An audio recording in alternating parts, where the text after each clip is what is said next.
ಕಲೆ ಮತ್ತು ಸಂಸ್ಕೃತಿ ಅಂದ್ರೆ ಏನ್ ಕಲಿಬೇಕಾಗತ್ತೆ ಹೇಳ್ರಿ ನಾವು? ಕಲೆ ಮತ್ತು ಸಂಸ್ಕೃತಿ ಅಂತ ಹೇಳ್ತಾ ಇದೀರಿ, ಹೌದಾ? ಸೊ ಹಾಗಾದ್ರೆ ಏನಿರತ್ತೆ ಅದರಲ್ಲಿ? ಡೈರೆಕ್ಟ್ ಡ್ಯಾನ್ಸ್ಗೆ ಹೋದ್ರಿ? ಹ ಮತ್ತೆ ಮ್ಯೂಸಿಕ್ ಇರುತ್ತೆ, ಮತ್ತೆ ಹೇಳ್ರಿ. ಹಾ, ಇದು ಕ್ಲಾತಿಂಗ್ ಎಲ್ಲ ಇರತ್ತಲ್ಲ, ಲಿಟ್ರೇಚರ್, ಸಾಹಿತ್ಯ, ಮತ್ತೆ ಹ್ಮ್ ಹಾ, ಕ್ಲಾತ್ಸ್ ಅಲ್ವಾ ಅವೆಲ್ಲ, ಏನು ಬೇರೆ ಬೇರೆ ಡಿಸೈನ್ಸ್ ಎಲ್ಲ ಇರುತ್ತೆ ಅದು. ಮತ್ತೆ ಹ್ಮ್ ಪೇಂಟಿಂಗ್, ವೆರಿ ಗುಡ್. ಪೇಂಟಿಂಗ್ ಇರುತ್ತೆ, ಮತ್ತೆ ಹಾ ಹಾ ಇವರು ಸ್ಕಾಲರ್ಸ್. ಸ್ಕಾಲರ್ಸ್ ಅಂದ್ರೆ ಯಾರವರು? ಪಂಡಿತರು ಅಲ್ವಾ, ವಿದ್ವಾಂಸರು. ಮತ್ತೆ ನಾಗರಿಕತೆ ಬಗ್ಗೆ ಕಲಿತೀವಿ, ಹೇಗಿತ್ತು ನಮ್ಮ ನಾಗರಿಕತೆ ಅಂತ ಎಲ್ಲ ಕಲಿತೀವಿ ಅಲ್ವಾ. ಮತ್ತೆ ಆನ್ಲೈನ್ ಸ್ಟೂಡೆಂಟ್ಸ್ ನೀವು ಕೂಡ ಹೇಳಿ, ಏನ್ ಕಲಿತೀವಿ ನಾವು ಇದರಲ್ಲಿ? Stone stone painting. Okay, online ಅವ್ರಿಗೆ ಯಾವ್ಯಾವ ಡೌಟ್ಸ್ ಇದೆ ನಂಗೆ ಮೆಸೇಜ್ ಮಾಡಿ, ಆಮೇಲೆ ನಾನು ಹೇಳ್ತೀನಿ ನಿಮ್ಗೆ. ಸ್ಟೋನ್ ಏಜ್, ಅದೇ ಸಿವಿಲೈಸೇಷನ್ ಅಲ್ಲೇ ಬರುತ್ತದು. ಹಾ, ಆರ್ಕಿಟೆಕ್ಚರ್, ಅದನ್ನ ಹೇಳ್ರಿ. ಆರ್ಕಿಟೆಕ್ಚರ್ ಆದ್ಮೇಲೆ ಸ್ಕಲ್ಪ್ಚರ್ ಅಂತ ಅಂದ್ರೆ, ಆರ್ಕಿಟೆಕ್ಚರ್ ಅಂತ ಅಂದ್ರೆ ವಾಸ್ತುಶಿಲ್ಪ. ಈಗ ನೀವು, ಈಗ ವಿಜಯನಗರದ ಹಂಪಿ ಇದೆ ಅನ್ಕೊಳ್ರಿ, ಹಂಪಿದ ಏನಂತ ಕರಿತೀವಿ ನಾವು? ವಾಸ್ತುಶಿಲ್ಪ. ಅದ್ರಲ್ಲಿ ಕೆಲವೊಂದು ಗಣಪತಿ ಇದೆ ನೋಡ್ರಿ, ಅದನ್ನ ಏನಂತ ಕರಿತೀವಿ? ಶಿಲ್ಪಕಲೆ ಅಂತ ಕರಿತೀವಿ ಅದನ್ನ. ಸ್ಕಲ್ಪ್ಚರ್ ಅಂತ ಕರೀತಾರೆ ಅದನ್ನ. ಈಗ ಇವ್ರದ್ದು ದಾವಣಗೆರೆಯಲ್ಲಿ ಯಾರೋ ತೀರ್ಕೊಂಡ್ರಲ್ಲ ಮೊನ್ನೆ, ಶಿವಶಂಕರಪ್ಪ ಅವ್ರದ್ದೊಂದು ಮೂರ್ತಿ ಮಾಡಿದಾರೆ ನೋಡ್ರಿ, ನೋಡಿದಿರಿ? ಯಾರೋ ಅವರು ಕೆತ್ತಿರೋರು? ಹಾ, ಅವರೇ. ಓಕೆ, ಯೋಗಿರಾಜ್ ಅಂತ ಅವ್ರದ್ದು. ಹಾ, ಸೊ ಅದನ್ನ ಏನಂತ ಕರೀತಾರೆ? ಶಿಲ್ಪಕಲೆ ಅಂತ ಕರೀತಾರೆ. ಎರಡಕ್ಕೂ ಕೂಡ ವ್ಯತ್ಯಾಸ ಇದೆ, ಅದನ್ನ ಕಲಿತೀವಿ. Very good Priya. ಟೆಂಪಲ್ ಕಲಿತೀವಿ, ಟೆಂಪಲ್ಗಳು. ನಮ್ಮ ದೇಶದಲ್ಲಿ ದೇವಸ್ಥಾನಗಳು ಯಾವಾಗ ಆರಂಭ ಆದವು, ಹೇಗೆ ಆರಂಭ ಆದವು, ಅವುಗಳಲ್ಲಿ ವಾಸ್ತು ರಚನೆ ಶೈಲಿ ಹೇಗಿದೆ ಅಂತ. ತುಂಬಾ ಇಂಟ್ರೆಸ್ಟಿಂಗ್. ಆರ್ಟ್ ಅಂಡ್ ಕಲ್ಚರ್ ಅನ್ನ ಸ್ಟಡಿಯಾಗಿ ಇದು ಸಿಲೆಬಸ್ ಇದೆ ಅಂತ ಕಲಿಬೇಡ್ರಿ, ನಮ್ಮ ಭಾರತದ ಸಂಸ್ಕೃತಿ ಬಗ್ಗೆ ಕಲಿತು ನಾವು. ನಿಮ್ ಪ್ರಕಾರ ಹೇಳ್ರಿ ನೋಡೋಣ, ನಮ್ಮ ದೇಶದಲ್ಲಿ ದೇವಾಲಯಗಳನ್ನ ಮೊದಲು ಕಟ್ಟೋಕೆ ಆರಂಭ ಮಾಡಿದವರು ಯಾರು? ದೇವಾಲಯಗಳನ್ನ ಮೊದಲು ಕಟ್ಟೋಕೆ ಆರಂಭ ಮಾಡಿದ್ದು ಯಾವ ಧರ್ಮದವರು? Very good Sachin. ಫ್ಲೋಕ್, ಜಾನಪದ ಬಗ್ಗೆ ಕಲಿತೀವಿ. ಹೇಳ್ರಿ, ನಿಮ್ ಪ್ರಕಾರ ಯಾವಾಗ ಆರಂಭ ಆಗಿರ್ಬೇಕು? ವೆರಿ ಗುಡ್, ಗುಪ್ತರ ಕಾಲದಲ್ಲಿ ಆರಂಭ ಆಯಿತು. ಹಿಂದೂ ಧರ್ಮದಲ್ಲಿ ಅದಕ್ಕಿಂತ ಮುಂಚೆ? ಮೊದಲು ಹಿಂದೂ ಧರ್ಮದಲ್ಲಿ ದೇವಾಲಯಗಳ ಆರಂಭ ಆದ್ವಾ, ಅಥವಾ ಅದಕ್ಕಿಂತ ಮುಂಚೆ ಬೇರೆ ಕಡೆ ಇತ್ತ? ಗೊತ್ತಿಲ್ಲ ನಿಮ್ಗೆ? ಜೈನರ ದೇವಾಲಯಗಳಿಗೆ ಏನಂತ ಕರೀತಾರೆ? ಬಸದಿ ಅಂತ ಕರೀತಾರೆ. ಮತ್ತ ಅವು ಮೊದಲು ದೇವಾಲಯಗಳಾದ್ವಾ ಅಥವಾ ಬಸದಿಗಳಿದ್ವು? ಮೊದಲು ಬಸದಿಗಳಿದ್ವು. ಹಾಗೇನೆ ಬೌದ್ಧ ಧರ್ಮದ ಇರುತ್ತಲ್ಲ ಕೆಲವೊಂದು, ಅವುಗಳನ್ನ ಏನಂತ ಕರೀತಾರೆ? ಸ್ತೂಪ ಅಂತ ಕರೀತಾರೆ. ಅವೆಲ್ಲ ಮೊದಲಿದ್ವು, ಆಮೇಲೆ ಗುಪ್ತರ ಕಾಲದಲ್ಲಿ ಹಿಂದೂ ಧರ್ಮದಲ್ಲಿ ದೇವಾಲಯಗಳನ್ನ ಕಟ್ಟೋಕೆ ಆರಂಭ ಮಾಡ್ತಾರೆ. ಓಕೆ, ಇದನ್ನೆಲ್ಲ ಕಲಿತು ನಾವು ಇದರಲ್ಲಿ. ತುಂಬಾ ಚೆನ್ನಾಗಿದೆ ಆರ್ಟ್ ಅಂಡ್ ಕಲ್ಚರ್. ಇದನ್ನ ಸ್ಟಡಿ ಆಗಿ ಕಲೀಲಿಕ್ಕೆ ಹೋಗ್ಬೇಡಿ, ಇದನ್ನ ನಮ್ಮ ಭಾರತದ ಸಂಸ್ಕೃತಿ ತರ ಸ್ಟಡಿ ಮಾಡ್ಕೊಳ್ಳಿ. ಆಮೇಲೆ ಇದೆಲ್ಲ ಮುಖ್ಯವಾಗಿ ಬರೋದು ಆರ್ಟ್ ಅಂಡ್ ಕಲ್ಚರ್ ನಲ್ಲಿ. ಇನ್ನಿದು ಸಿವಿಲೈಸೇಷನ್ ಮತ್ತೆ ಆರ್ಕಿಟೆಕ್ಚರ್ ಎಲ್ಲ ಏನ್ ಬರುತ್ತಲ್ಲ, ಇದೆಲ್ಲ ಏನ್ಶಿಯಂಟ್ ಹಿಸ್ಟ್ರಿನಲ್ಲಿ ಕೂಡ ಬರುತ್ತೆ. ಸೊ ಅದ್ ನಾವೇನ್ ಮಾಡ್ತೀವಿ ಅಂದ್ರೆ ಮರ್ಜ್ ಮಾಡಿ ಸ್ಟಡಿ ಮಾಡ್ತೀವಿ ಎರಡು ಸಬ್ಜೆಕ್ಟ್ ನ, ಏನ್ಶಿಯಂಟ್ ಹಿಸ್ಟ್ರಿ ಮತ್ತು ಆರ್ಟ್ ಅಂಡ್ ಕಲ್ಚರ್, ಮಿಡಿವಲ್ ಹಿಸ್ಟ್ರಿಯನ್ನ UPSC ಎಷ್ಟು ಬೇಕೋ ಆ ತರ ಸ್ಟಡಿ ಮರ್ಜ್ ಮಾಡಿ ಸ್ಟಡಿ ಮಾಡ್ತೀವಿ. ಇದರಲ್ಲಿ ಮ್ಯಾಕ್ಸಿಮಮ್ UPSC ಏನ್ ಬೇಕು ಅದೆಲ್ಲ ಕವರ್ ಆಗುತ್ತೆ. ಏನೇನ್ ಸೋರ್ಸ್ ಹಾಗಾದ್ರೆ ನಮ್ಗೆ ಆರ್ಟ್ ಅಂಡ್ ಕಲ್ಚರ್ಗೆ ಅಂತ ಅಂದ್ರೆ, ಮೊದಲನೇದಾಗಿ ನಮ್ ನೋಟ್ಸ್ ನಾವೇನ್ ಕೊಡ್ತೀವಲ್ವಾ, ಈ ನೋಟ್ಸ್ ನಮ್ ನೋಟ್ಸ್. ಇದಾದ್ಮೇಲೆ ಕರೆಂಟ್ ಅಫೇರ್ಸ್ ನಲ್ಲಿ ನಾವೇನ್ ವಿಷನ್ IS ಮಂತ್ಲಿ ಕ್ಲಾಸಸ್ ಮಾಡ್ತಾ ಹೋಗ್ತೀವಲ್ಲ, ಅಲ್ಲೂ ಕೂಡ ನಿಮ್ಗೆ ಪ್ರತಿ ತಿಂಗಳು 5ರಿಂದ 10 ಪೇಜ್ ಬರುತ್ತೆ. ಓಕೆ, ಅಲ್ಲಿಂದ ಪ್ರಶ್ನೆಗಳು ನೇರವಾಗಿ ಬರುತ್ತೆ, ಗೊತ್ತಿರಲಿ. ಯಾಕೆ ಆರ್ಟ್ ಅಂಡ್ ಕಲ್ಚರ್ಗೆ ನಾವು ಕರೆಂಟ್ ಅಫೇರ್ಸ್ ಕೂಡ ಮಾಡಬೇಕು ಅಂದ್ರೆ ಇಲ್ಲಿಂದಾನೇ ಬಂದು ಬಿಡುತ್ತೆ. ಉದಾಹರಣೆಗೆ ಹಿಂದೆ ಕೇಳಿದ್ರು, ರಾಮಾನುಜಾಚಾರ್ಯರದು ಒಂದು ಮೂರ್ತಿಯನ್ನ ಉದ್ಘಾಟನೆ ಮಾಡಿದ್ರು ನರೇಂದ್ರ ಮೋದಿ ಅವರು, ಹೈದರಾಬಾದ್ ನಲ್ಲೂ ಒಟ್ಟು ಆಂಧ್ರ ಪ್ರದೇಶದಲ್ಲಿ. ಅದ್ರ ಬಗ್ಗೆ ನೇರವಾದ ಪ್ರಶ್ನೆ ಬಂತು. ಆಮೇಲೆ ಒಂದ್ಸಾರಿ ಈ ರವೀಂದ್ರನಾಥ್ ಟ್ಯಾಗೋರ್ ಅವರದ ಶಾಂತಿ ನಿಕೇತನ ಅಂತ ಒಂದಿದೆ, ಶಾಂತಿ ನಿಕೇತನ, ಅದು ಆರ್ಟ್ ಅಂಡ್ ಕಲ್ಚರ್ ಅಲ್ಲಿ ಬಂದಿತ್ತು. ಅದೇ ವರ್ಷ ಕ್ವಶನ್ ಬಂತು ನೇರವಾಗಿ. ಸೊ ಕರೆಂಟ್ ಅಫೇರ್ಸ್ ಇಂದನೂ ಕೂಡ ಬರುತ್ತೆ. ಇನ್ನು ನೀವು ಮೂರನೇದಾಗಿ PYQ, ಹಿಂದಿನ ವರ್ಷದ ಪ್ರಶ್ನೆ ಪತ್ರಿಕೆಗಳನ್ನ ಓದ್ತಾ ಹೋದಾಗ ನೋಡ್ಕೊಳ್ಬೇಕು. ಕೆಲವೊಂದು ನಮ್ಗೆ ಯಾವ್ದಾದ್ರು ಮಿಸ್ ಆಗಿದ್ರೆ ಅಲ್ಲಿ ನಿಮ್ಗೆ ಕವರ್ ಆಗುತ್ತೆ. ಆಮೇಲೆ ಟೆಸ್ಟ್ ಸೀರೀಸ್ ನಡೆಸ್ತೀವಲ್ಲ, ಅಲ್ಲೂ ಕೂಡ ಬಹಳಷ್ಟು ಕ್ವಶನ್ಸ್ ಎಕ್ಸ್ಟ್ರಾ ಬರುತ್ತೆ, ಅದರ ಆಧಾರದಲ್ಲಿ ನೀವು ಸ್ಟಡಿ ಮಾಡ್ಕೊಳ್ಬಹುದು. Okay, very good Priya, Vishweshwar, Ajjayya, ನಿರಪಾದಿ, ವಿಶ್ವೇಶ್ವರ್. ಓಕೆ, ಇದಿಷ್ಟು ನಮ್ಮ ಆರ್ಟ್ ಅಂಡ್ ಕಲ್ಚರ್ ಬಗ್ಗೆ ಬೇಸಿಕ್ ಐಡಿಯಾ. ಸರಿ, ಹಾಗಾದ್ರೆ ನಮ್ಮ ಆರ್ಟ್ ಅಂಡ್ ಕಲ್ಚರ್ ಆರಂಭ ಆಗೋದು ಶಿಲಾಯುಗದಿಂದ. ಶಿಲಾಯುಗ ಅಂತ ಅಂದ್ರೆ ಏನು? ಶಿಲಾಯುಗ ಅಂತ ಅಂದ್ರೆ ಏನು? ಯಾಕೆ ಅದನ್ನ ಶಿಲಾಯುಗ ಅಂತ ಕರಿತೀವಿ?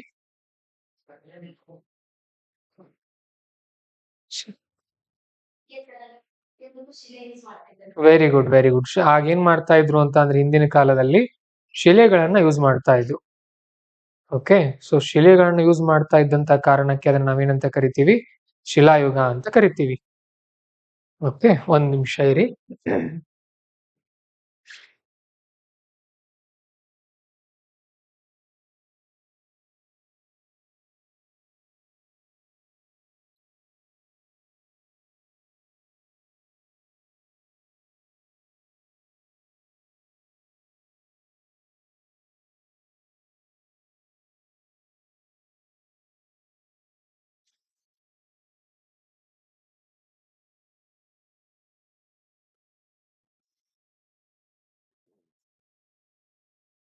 ಸ್ಟೋನ್ ಏಜ್, ಇಂಗ್ಲಿಷ್ ಅಲ್ಲಿ ಸ್ಟೋನ್ ಏಜ್ ಅಂತ ಕರೀತಾರೆ ಅದನ್ನ.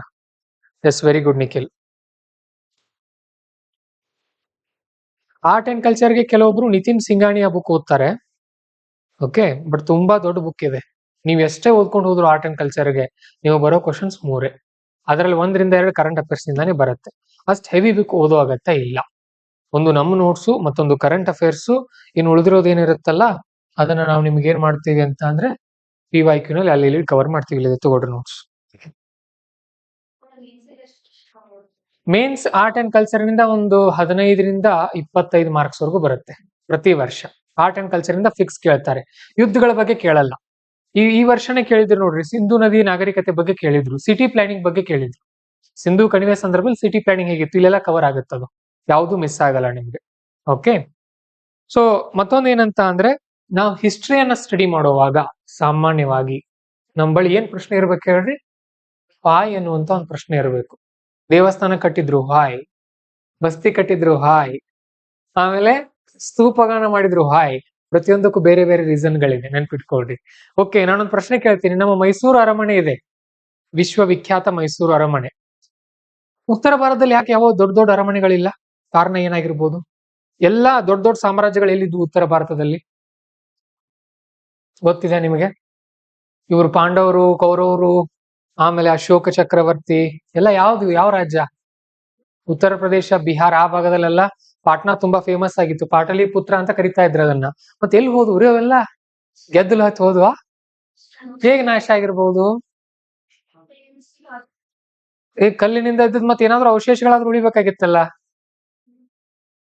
ಏನಿರ್ಬೋದು? ಯಾಕೆ ಹಾಳಾದವು?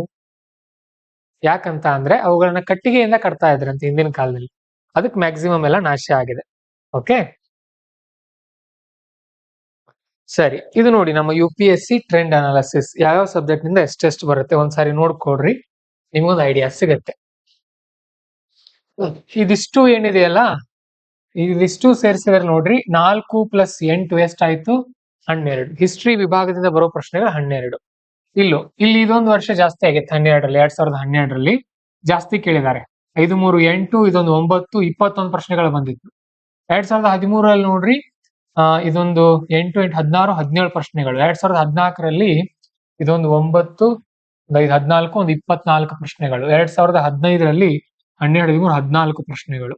ಆಮೇಲೆ 7, 4, 11, 11, 1, 6, 17 ಪ್ರಶ್ನೆಗಳು. 4, 2, 6, 6, 1, 7, 13.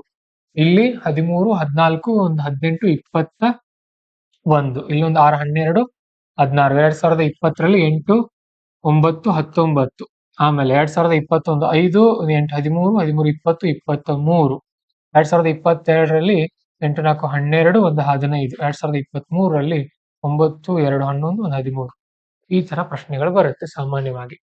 ಇಲ್ಲಿ ನಮಗೇನ್ ಅನ್ಸುತ್ತೆ, ಏನ್ಷಿಯಂಟ್ ಹಿಸ್ಟ್ರಿಯಿಂದ ಬಹಳಷ್ಟು ಪ್ರಶ್ನೆಗಳು ಬಂದಿದೆ ಸರ್ ಅಂತ ಕಾಣುತ್ತೆ, ಹೌದಲ್ವಾ?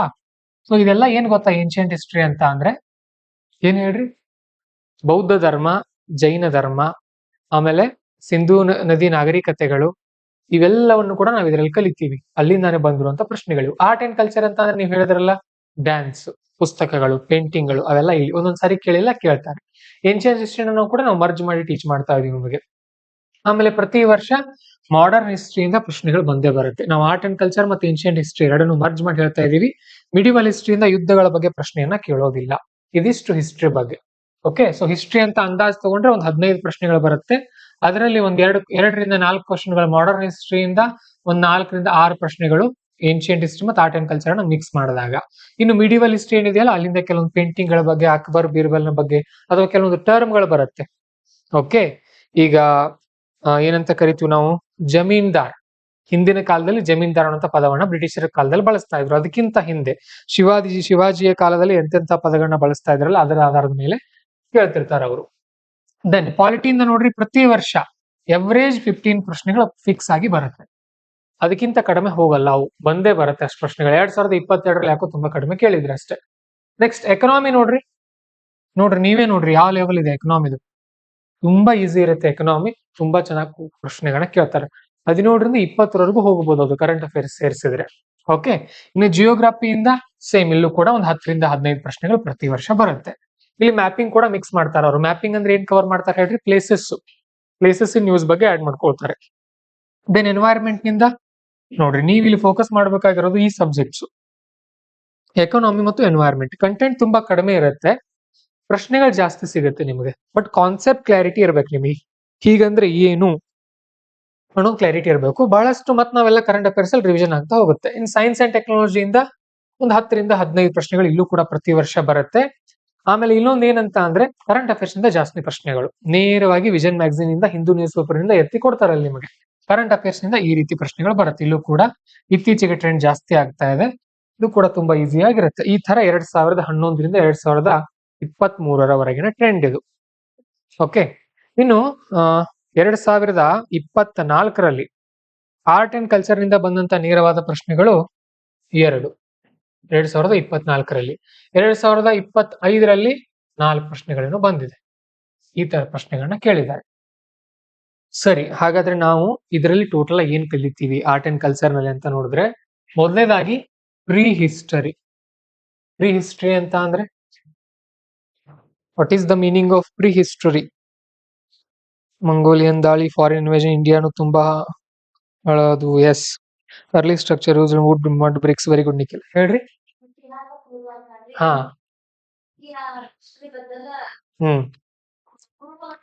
Very good. ತುಂಬಾ ಕಡಿಮೆ ಇರುತ್ತೆ ಕುರುಹು, ಮತ್ತೆ ಎಲ್ಲೂ ಏನ್ ಬರೆದು ಇಟ್ಟಿರೋದಿಲ್ಲ. ಅದನ್ನ ಇತಿಹಾಸ ಪೂರ್ವ ಕಾಲ ಅಂತ ಕರಿತೀವಿ, ಅಥವಾ ಪ್ರಾಗಿತಿಹಾಸ ಕಾಲ ಅಂತಾನು ಕರೀತಾರಲ್ಲ, ಪ್ರಾಗಿತಿಹಾಸ ಕಾಲ ಅಂತ ಕರೀತಾರೆ.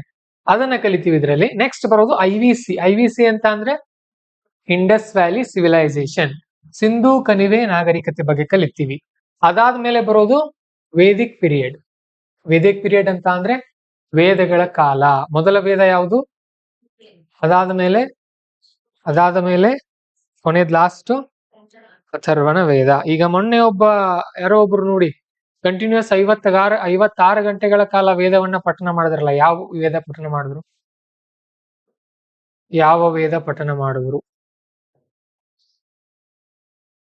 ಋಗ್ವೇದವನ್ನ ಪಠನ ಮಾಡಿದ್ರು. ಋಗ್ವೇದವನ್ನ ಕಂಟಿನ್ಯೂಸ್ ನೋಡದೆ ಬೈಹ್ಯಾಟ್ ಮಾಡ್ಕೊಂಡು ಅದನ್ನ ಹೇಳಿದ್ರು. ಓಕೆ, ಬಹುಮಾನ ಅವ್ರಿಗೇನೋ ಮೋದಿ ಕೂಡ ಟ್ವೀಟ್ ಮಾಡಿದ್ರು ನೋಡ್ರಿ, ಪ್ರಶ್ನೆಗಳು ಬರುತ್ತೆ ಋಗ್ವೇದದ ಬಗ್ಗೆ. ಮೋದಿ ಏನ್ ಟ್ವೀಟ್ ಮಾಡ್ತಾರಲ್ಲ, ಡೈಲಿ ನೀವು ಮೋದಿ ಅವ್ರದ್ದು ಒಂದು ಟ್ವೀಟ್ ಅನ್ನ ಫಾಲೋ ಮಾಡ್ರಿ, 1 ಅಥವಾ 2 ಪ್ರಶ್ನೆಗಳ ಗ್ಯಾರಂಟಿ ಸಿಗುತ್ತೆ ನಿಮ್ಗೆ. ದೆನ್ ಬೌದ್ಧ ಧರ್ಮ ಮತ್ತು ಜೈನ ಧರ್ಮ ಬಗ್ಗೆ ಕಲಿತೀವಿ. ಮೌರ್ಯರ ಬಗ್ಗೆ ಕೂಡ ಕಲಿತೀವಿ. ಮೌರ್ಯರ ಕಾಲ ಹೇಗಿತ್ತು, ಏನೇನಾಯ್ತು, ಓಕೆ, ಅವ್ರು ಏನೇನ್ ಮಾಡಿದ್ರು. ಇವತ್ ನಾವು ಬಳಸ್ತೀವಲ್ಲ ನಮ್ಮ ನೋಟುಗಳ ಮೇಲೆ ಅಥವಾ ನಮ್ಮ ವಿಧಾನಸೌಧದ ಮೇಲೆ ಇರುತ್ತಲ್ಲ, ಏನದು? ಅಶೋಕ ಸ್ತಂಭದಲ್ಲ ಒಳಗಡೆ ಚಕ್ರ ಇದೆ ಸಣ್ಣದ. ಯಾವ ಪ್ರಾಣಿಗಳಿದೆ ಅದ್ರ ಮೇಲೆ? ಎತ್ತು, ಆನೆ, ಕುದುರೆ, ಸಿಂಹನೂ ಇದೆ ನೋಡ್ರಿ ದೊಡ್ಡದು. ಅದನ್ನು ಮರಿಬೇಡ್ರಿ. ಮತ್ತೆ ಎಷ್ಟು ಮುಖದ ಸಿಂಹ ಇದೆ? 4 ಮುಖದ ಸಿಂಹ. ಆಮೇಲೆ ಪೋಸ್ಟ್ ಮೌರ್ಯನ್, ಕುಶಾಣ ಮತ್ತು ಕುಶಾಣರ ಕಾಲ. ಪೋಸ್ಟ್ ಮೌರ್ಯನ್ ಅಂದ್ರೆ ಮೌರ್ಯರ ನಂತರ. Okay, then Gupta period. ಗುಪ್ತರ ಕಾಲವನ್ನ ಏನಂತ ಕರೀತಾರೆ ಭಾರತದ ಇತಿಹಾಸದಲ್ಲಿ? ಸುವರ್ಣ ಯುಗ ಅಂತ ಕರೀತಾರೆ. ಹೌದಾ? ಪ್ರಶ್ನೆ ಕೇಳಿದ್ರಿ ಇದನ್ನ ಪ್ರಿಲಿಮ್ಸ್ ಅಲ್ಲಿ. ಗುಪ್ತರ ಕಾಲವನ್ನ ಭಾರತದಲ್ಲಿ ಮೇನ್ಸ್ ಅಲ್ಲಿ ಕೇಳಿದ್ರು. Why Gupta period is called as the ಸುವರ್ಣ ಯುಗ ಅಲ್ಲ, ಗೋಲ್ಡನ್ ಟೈಮ್ ಅಂತ ಕರಿತಾ ಇದ್ರು, ಗೋಲ್ಡನ್ ಎರಾ ಅಂತ ಕರಿತಾ ಇದ್ರು. ಯಾಕೆ ಅಂತ ಕೇಳಿದ್ರು. ಹೇಳ್ರಿ ನೋಡೋಣ, ನಿಮ್ಗೆ ಏನಾದ್ರು ಗೊತ್ತಿದೆ ಗೊತ್ತಿರೋ ಬಗ್ಗೆ?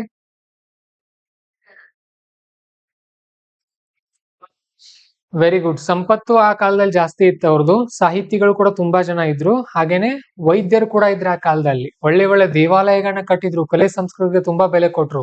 ಇದು ಪಾಸಿಟಿವ್. ಇನ್ನು ನೆಗೆಟಿವ್ ಕೂಡ ಇದು ಆ ಟೈಮಲ್ಲಿ. ಸತಿ ಪದ್ಧತಿಯನ್ನು ಇದೇ ಟೈಮಲ್ಲಿ ಫಾಲೋ ಮಾಡ್ತಾ ಇದ್ರು. ಓಕೆ, ಸೊ ಇನ್ನು ಕೆಲವೊಂದಿದೆ, ಕಲಿತೀವಿ ಹೋಗೋಣ. ನಿಮಗೆ ಪಾಸಿಟಿವ್ ಮತ್ತು ನೆಗೆಟಿವ್ ಎರಡು ಗೊತ್ತಿರಬೇಕು. ನೋಡಿ, ಈಗ ಒಂದು ಪ್ರಶ್ನೆ ಕೇಳಿದ್ದಾರೆ, ಗುಪ್ತರ ಯುಗವು ಸುವರ್ಣ ಯುಗವೇ ಅಂತ ಕೇಳ್ಬಿಡ್ತಾರೆ ನಿಮಗೆ UPSC ಯಲ್ಲಿ. ನೀವೇನ್ ಬರಿತೀರಿ? ಬರೀ ಪಾಸಿಟಿವ್ ಬರಿತೀರಾ? ನೆಗೆಟಿವ್ ಕೂಡ ಬರಿಬೇಕಾಗತ್ತೆ. ನೆಗೆಟಿವ್ ಎಷ್ಟು ಬರಿತೀರೋ ಪಾಸಿಟಿವ್ ಎಷ್ಟು ಬರಿತೀರಿ? ಪಾಸಿಟಿವ್ ಎಷ್ಟು ಬರಿಬೇಕು. ಇಲ್ಲ ಅಂದ್ರೆ ಈ ವ್ಯಕ್ತಿ ಮಾನಸಿಕ ರೋಗಿ ಇದಾನಂತ ನಿಮ್ಗೆ ಸ್ಕೋರ್ ಜಾಸ್ತಿ ಕೊಡಲ್ಲ. ನಿಮ್ ಉದ್ದೇಶ ಯಾವತ್ತು ಪಾಸಿಟಿವ್ ಕಡೆ ಜಾಸ್ತಿ ಇರಬೇಕು. ನೆಗೆಟಿವ್ ಕೂಡ ಹೇಳ್ಬೇಕು, ಬಟ್ ನೆಗೆಟಿವೇ ಹೇಳ್ಬಾರ್ದಲ್ಲ, ಅದು ಗೊತ್ತಿರ್ಲಿ. ಅಂದ್ರೆ ಒಬ್ಬ IAS ಅಧಿಕಾರಿಯ ಗುರಿ ಯಾವತ್ತು ಪಾಸಿಟಿವ್ ಏನಲ್ಲಿ ಇರಬೇಕು ಸಾಮಾನ್ಯವಾಗಿ. ಓಕೆ, ಹಿಂದೂಗಳ ಅಶೋಕ ಚಕ್ರವರ್ತಿ ಆಳ್ವಿಕೆ golden era. Very good. Arundhati golden year ಅಲ್ಲ, ಅರುಂಧತಿ ಅವರೇ ಗೋಲ್ಡನ್ ಎರಾ ಅಂತ ಕರಿತೀವಿ. ದೆನ್ ಸೌತ್ ಇಂಡಿಯನ್ ಹಿಸ್ಟ್ರಿ, ದಕ್ಷಿಣ ಭಾರತದ ಇತಿಹಾಸವನ್ನು ಕೂಡ ಕಲಿತೀವಿ. ಆರ್ಕಿಟೆಕ್ಚರ್, ಡ್ಯಾನ್ಸ್, ಪೇಂಟಿಂಗ್ಸ್, ಭಕ್ತಿ ಅಂಡ್ ಸೂಫಿ ಅಂತ ಬರ್ತಾರೆ. ಭಕ್ತಿ ಚಳವಳಿ, ಸೂಫಿ ಚಳವಳಿ, ಇದೆಲ್ಲ ಕೂಡ ಕಲಿತೀವಿ. ಸೂಫಿ ಚಳವಳಿ ಯಾವ ಧರ್ಮಕ್ಕೆ ಸೇರಿದೆ? ಸಿಖ್ ಧರ್ಮಕ್ಕೆ ಸೇರಿದೆ.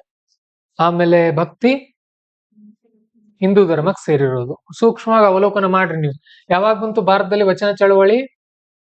12ನೇ ಶತಮಾನ. ಭಕ್ತಿ ಚಳವಳಿ 15-16ನೇ ಶತಮಾನ. ಉತ್ತರ ಭಾರತದಲ್ಲಿ ಆ ಮೀರಾ ಮತ್ತೆ ಕಬೀರ ಇವರೆಲ್ಲ ಇದ್ರು ನೋಡ್ರಿ. ಇದಾದ್ಮೇಲೆ ನಮ್ಮ ಭಾರತದ ಕರ್ನಾಟಕದಲ್ಲಿ ನಡೀತಾ ಇತ್ತವಾಗ ದಾಸ ಪಂಥ ಚಳವಳಿ ನಡೀತಾ ಇತ್ತು ನೋಡ್ರಿ. ದಾಸ ಸಾಹಿತಿಗಳೆಲ್ಲ ಇದ್ರು. ಕನಕದಾಸರು, ಪುರಂದರದಾಸರು ಈ ಟೈಮ್ಲೆಲ್ಲ ಇದ್ರು. ಇದಾದ್ಮೇಲೆ ಸೂಫಿಗಳು ಬರ್ತಾರೆ, ಅವ್ರ ಬಗ್ಗೆ ಕೂಡ ಕಲಿತೀವಿ. ದೆನ್ ಹಾಗಾದ್ರೆ ಏನೇನ್ ಓದ್ಬೇಕು ಇದಕ್ಕೆ ಏನೇನ್ ಓದ್ಬೇಕು ಅಂದ್ರೆ ನಮ್ಮ ನೋಟ್ಸ್ ಒಂದು ಸಾಕು. ಇದ್ರೂ ಮೀರಿ ನನಗೆ ತುಂಬಾ ಓದೋಕೆ ಇಂಟ್ರೆಸ್ಟ್ ಇದೆ ಅಂತ ಅಂದ್ರೆ 11ನೇ ತರಗತಿ ಒಂದು ಫೈನ್ ಆರ್ಟ್ಸ್ ಅಂತ ಒಂದು ಬುಕ್ ಇದೆ, ಅದನ್ನ ಓದಿದ್ರೆ ಸಾಕು. ಅದರಲ್ಲೂ ನಾನು ಓದಿದ್ದೀನಿ, ಅದನ್ನ ಏನ್ ಜಾಸ್ತಿ ಅಂಶಗಳಿಲ್ಲ. ನಾವು ಏನ್ ಟೀಚ್ ಮಾಡ್ತೀವಿ ಎಲ್ಲ ಕವರ್ ಆಗಿರುತ್ತೆ. ಇನ್ನು ನಿತಿನ್ ಸಿಂಗಾಣಿ ಅವ್ರ ಬುಕ್ ಓದ್ಲಿಕ್ಕೆ ಹೋಗಬೇಡಿ ಅಂತ ನನ್ನ ಸಲಹೆ. ನೀವು ಈ ವರ್ಷ ಎಕ್ಸಾಮ್ ಬರೆದು ಮುಂದಿನ ವರ್ಷಕ್ಕೆ ಬೇಕಾದ್ರೆ ಓದ್ಕೊಳ್ಬಹುದು. ಯಾಕಂದ್ರೆ ಒಂದು 600 ಪೇಜ್ ಬುಕ್ ಇದೆ. ಅದು ತುಂಬಾ ಡೀಪ್ ಇದೆ, ತುಂಬಾ ಅಂದ್ರೆ ತುಂಬಾ ಡೀಪ್ ಇದೆ. ನಮ್ಮ UPSC ಅಷ್ಟೆಲ್ಲ ಡೀಪ್ ಹೋಗೋದಿಲ್ಲ. ಹಾಗೇನೆ ancient India by RS Sharma ಅಂತ ಒಂದು ಬುಕ್ ಇದೆ, ಅದನ್ನು ಕೂಡ ಓದ್ಬೋದು. ಓದದೇ ಇದ್ರು ಕೂಡ ನಡೆಯುತ್ತೆ. ಓಕೆ, ಸರಿ, ಹಾಗಾದ್ರೆ ನಾವು ಆರಂಭ ಮಾಡೋಣ ಹಿಸ್ಟ್ರಿಯನ್ನ. ಮತ್ತೆ ಇಲ್ಲಿ ಲೋಗೋ ಏನೋ ಕಾಣ್ತಾ ಇದೆಯಲ್ಲ, ಕನ್ನಡ IAS ಅಕಾಡೆಮಿ, ಇದು ಕೂಡ ನಮ್ಮದೇ. ಬೇರೆ ಯಾರದು ನೋಟ್ಸ್ ಅಂತ ಹೇಳ್ತಾ ಇಲ್ಲ ನಾವು. ಮೊದಲು ನಮ್ಮ ಸಂಸ್ಥೆ ಹೆಸರು ಕನ್ನಡ IAS ಅಕಾಡೆಮಿ ಅಂತ ಇತ್ತು. ಈಗ ಅದನ್ನ ಪಾಂಚಜನ್ಯ ಅಂತ ಚೇಂಜ್ ಮಾಡಿದೀವಿ ಅಷ್ಟೇ. ಸರಿ, ಹಿಸ್ಟ್ರಿಯನ್ನ ಕಲಿಯೋಣ ನೋಡ್ರಿ. ಹೀಗಿದ್ವಿ ನಾವೆಲ್ರು. ಓಕೆ, ನಮ್ಮ ಅಜ್ಜ ಅಜ್ಜಿ ಮುತ್ತಜ್ಜ ಎಲ್ರು ಕೂಡ ಹೀಗಿದ್ರು. ಬರ್ತಾ ಬರ್ತಾ ಹೀಗಾದ್ರು, ಬರ್ತಾ ಬರ್ತಾ ಹೀಗಾದ್ರು, ಬರ್ತಾ ಬರ್ತಾ ಹೀಗೆ ಹೀಗೆ ಈಗ ಕೊನೆಗೆ ಈಗ ಆಟ ಆಡಿಸ್ತಾ ಇದೀವಿ ನೋಡ್ರಿ. ಈ ಬಾಲ್ ಇತ್ತು, ಈ ಬಾಲ್ ಹೋಗಿದೆ, ಇಲ್ಲಿ ಮೊಬೈಲ್ ಒಂದು ತೆಗಿಬೇಕು, ಹೊಸ ಚಿತ್ರ. ಅಂದ್ರೆ ಇದನ್ನ ಏನಂತ ಕರಿತೀವಿ ನಾವು? ಎವಲ್ಯೂಷನ್ ಆಫ್ ಏನು? ಹೋಮೋಸೇಪಿಯನ್ ಅಲ್ವಾ? ಮನುಷ್ಯನ ವಿಕಾಸದ ಹಂತಗಳಂತ ಕಲಿತೀವಿ.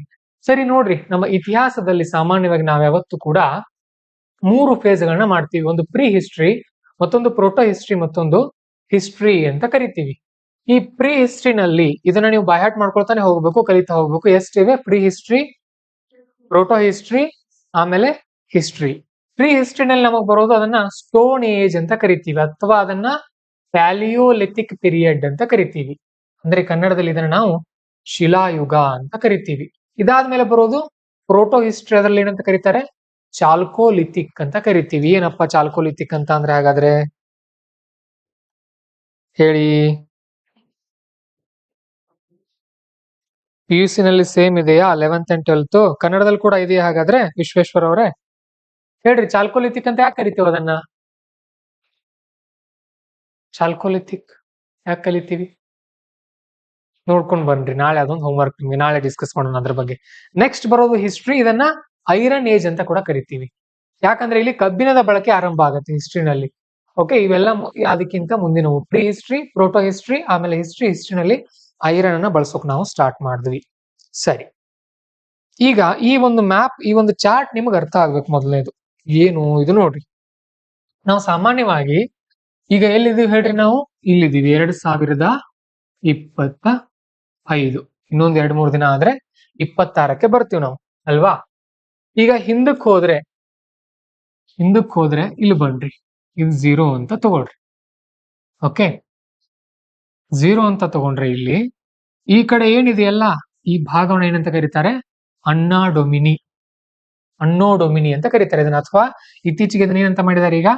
ಕಾಮನ್ ಎರಾ, ಸಿಇ ಅಂತ ಕರೀತಾರೆ. ಮೊದಲು ಎಡಿ ಅಂತ ಕರಿತಾ ಇದ್ರು, ಈಗ ಸಿಇ ಅಂತ ಕರಿತಾ ಇದ್ದಾರೆ. ಅಥವಾ ಕನ್ನಡದಲ್ಲಿ ಏನಂತ ಕರಿತಾ ಇದ್ದಾರೆ ಇದನ್ನ? ಕ್ರಿಸ್ತ ಶಕ ಅಂತ ಮೊದಲು ಕರಿತಾ ಇದ್ರು, ಈಗ ಸಾಮಾನ್ಯ ಶಕ ಅಂತ ಕರೀತಾರೆ. ಓಕೆ, ಸೊ ಈಗ ನಾವ್ 2025ನೇ ಇಸ್ವಿಗಿದ್ದೀವಿ. ಇನ್ನು ಈ ಕಡೆಯಿಂದ ಉಲ್ಟಾ ಹೋದ್ರೆ ನೋಡ್ರಿ ಇದೇನ್ ಬರುತ್ತೆ ಅಂತ ಅಂದ್ರೆ ಇದು BC ಅಂತ ಕರೀತಾರೆ ಇದನ್ನ. BC ಅಂತ ಅಂದ್ರೆ ಬಿಫೋರ್ ಕ್ರಿಸ್ಟ ಅಥವಾ BCE, before common era, BCE ಅಂತ ಕರೀತಾರೆ ಕನ್ನಡದಲ್ಲಿ. ಈಗ ಇದನ್ನ ಏನಂತ ಕರೀತಾರೆ? ಮೊದಲು ಏನಂತ ಕರೀತಾ ಇದ್ರು ಅಂದ್ರೆ ಕ್ರಿಸ್ತ ಪೂರ್ವ ಅಂತ ಕರೀತಾ ಇದ್ರು, ಈಗ ಸಾಮಾನ್ಯ ಶಕ ಪೂರ್ವ ಅಂದ್ರೆ ಅದಕ್ಕಿಂತ ಮುಂಚೆ. ನೋಡ್ರಿ, ಇಲ್ಲಿಂದ ಈ ಕಡೆ ಹೋದಾಗ ಹೆಚ್ಚಾಗತ್ತೆ ಇಸ್ವಿ, ಈ ಕಡೆಯಿಂದ ಹಿಂದೆ ಬಂದಾಗ ಇಸ್ವಿ ಕೂಡ ಹೆಚ್ಚಾಗತ್ತೆ. ನೆನ್ಪಿಟ್ಕೊಳ್ರಿ, ಇದೊಂದು ನಿಮಗೆ ಗೊತ್ತಿರಬೇಕು. ಉದಾಹರಣೆಗೆ ನಮ್ಮ ಸಿಂಧು ಕಣಿವೆ ನಾಗರಿಕತೆ ವೇದಗಳ ಕಾಲ ಎಲ್ಲ ನಡೆದಿದ್ದು ಈ ಟೈಮ್ಗಳಲ್ಲಿ ಅಂತ ಹೇಳ್ತಿರ್ತಾರೆ.